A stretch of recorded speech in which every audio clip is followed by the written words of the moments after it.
बहू, तुम्हारा पेट क्यों इतना निकला है? पेट कहाँ? नहीं तो माँ जी। क्या भाभी, हमें साफ साफ दिखाई दे रहा है। क्या बात है, आपकी तबीयत तो ठीक है ना ननद जी? शायद ज्यादा खाने की वजह से हुआ है, ठीक हो जाएगा, आप लोग चिंता मत कीजिए। मेरी तबीयत ठीक है। लेकिन जैसे जैसे वक्त बीत रहा था, रिया का पेट फूल रहा था। सास सुधा को शक होने लगा। जिसका पति सुहाग रात से पहले ही गुजर गया, उसका पेट कैसे फूल सकता है? कहीं बहू कोई गलत काम तो नहीं की है? शादी के बाद से ही रिया का बर्ताव कुछ ठीक नहीं था। शादी के कुछ दिन बाद एक दिन रिया अपने कमरे में बैठी एक पुतले को गोद में लेकर लोरी गा रही थी। हाल के बाहर बैठे रिया की सास सुधा और ननद ये सब देख रही थी। सुधा जी बोली, अरे ये औरत पागल हो गई है क्या? कैसे पागलों की तरह हरकत कर रही है? एक पुतले को बेटा समझ रही है। पता नहीं माँ, भैया के जाने के गम में शायद दिमाग खराब हो गया है, इसीलिए ऐसी हरकत कर रही है। सदमा गहरा लगा है माँ। हाँ बेटा, तू ठीक कह रही हो। ननद रेनू और माँ अंदर चली गई और रिया से कहा, बहू ये क्या कर रही हो? एक पुतले को सुला रही हो? रिया ने कहा, हाँ माँ, मैं तो हमेशा से एक बच्चा चाहती थी, लेकिन देखते ही देखते क्या से क्या अनहोनी हो गई और सूरज मुझसे दूर चले गए। रिया की आंखें भर आई। एक हफ्ता पहले ही उनकी शादी हुई थी। मंडप में शादी खत्म होने के बाद ही उसके पति सूरज के पास एक कॉल आया। सूरज ने कहा, अरे अभी किसका फोन आया है? अभी तो शादी की सारी रस्में भी खत्म नहीं हुई हैं। सूरज एक आर्मी अफसर था और वह फोन आर्मी की तरफ से आया था। किसका फोन था बेटा? सूरज ने कहा, माँ बॉर्डर पर जंग छिड़ गई है, मुझे अभी जाना होगा। ये सुनकर रिया अपने आप को संभाल नहीं पाई। रिया ने कहा, तो फिर हमारी सुहाग रात का क्या होगा सूरज? सूरज बोला, जंग से लौटने के बाद हम सुहाग रात मनाएंगे, किसी अच्छी जगह पर हनीमून पर जाएंगे। रिया ने कहा, तुमने मुझसे प्रॉमिस किया था कि सूरज तुम मुझे एक बच्चा दोगे। मुझे बच्चे बहुत पसंद है, उसके बाद आप जाओगे। हाँ रिया, लेकिन पहले भारत माँ की सेवा और अच्छा करना हमारा धर्म है।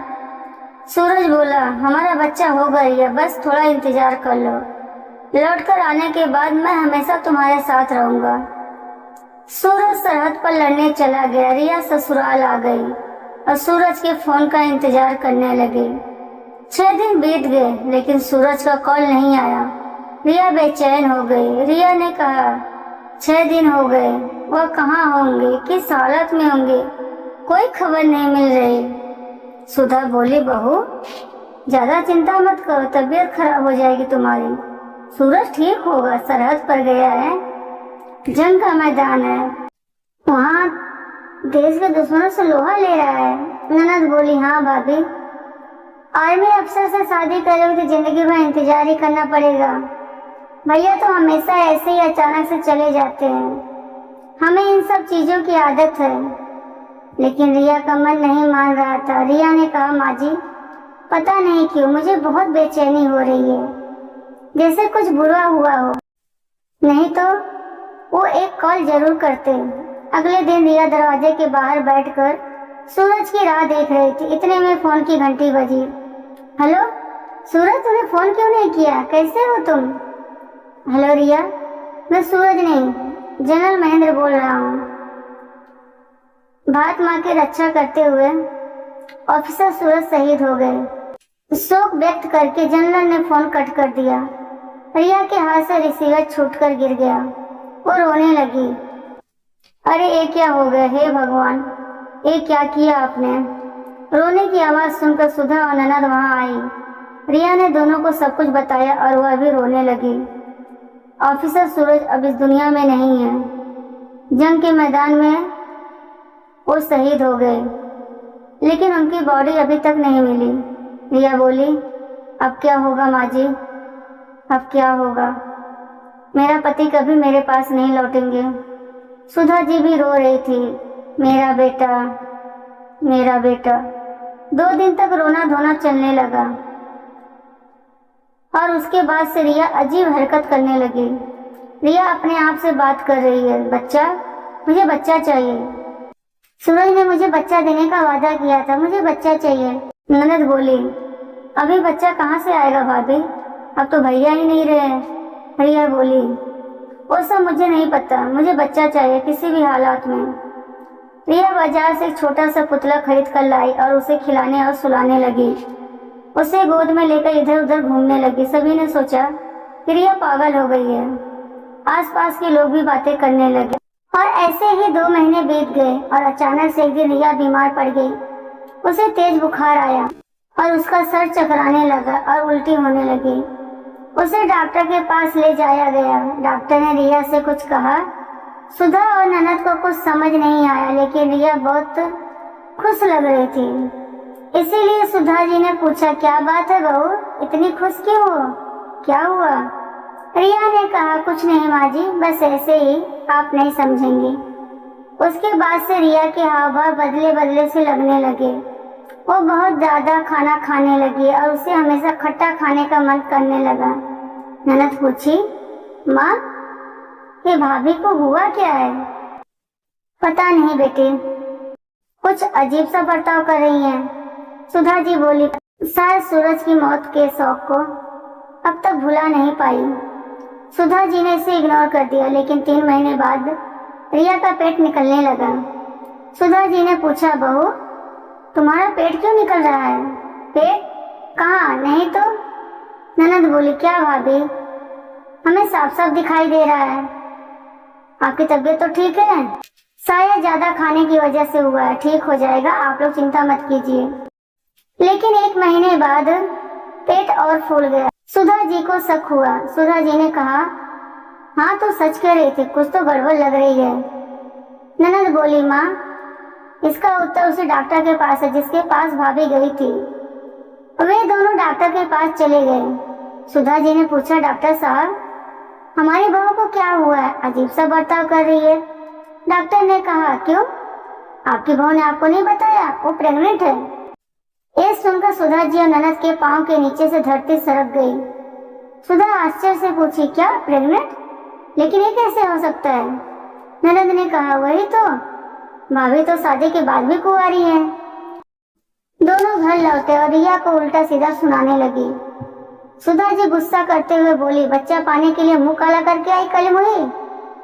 ननद बोली, हाँ भाभी, ये आपने गलत किया, भैया आपसे प्यार करते थे। सुधा बोली, बता, इस बच्चे का बाप कौन है, किसकी पापी गठरी ढो रही है? मैं नहीं बता सकती, मैं मजबूर हूँ माँ जी।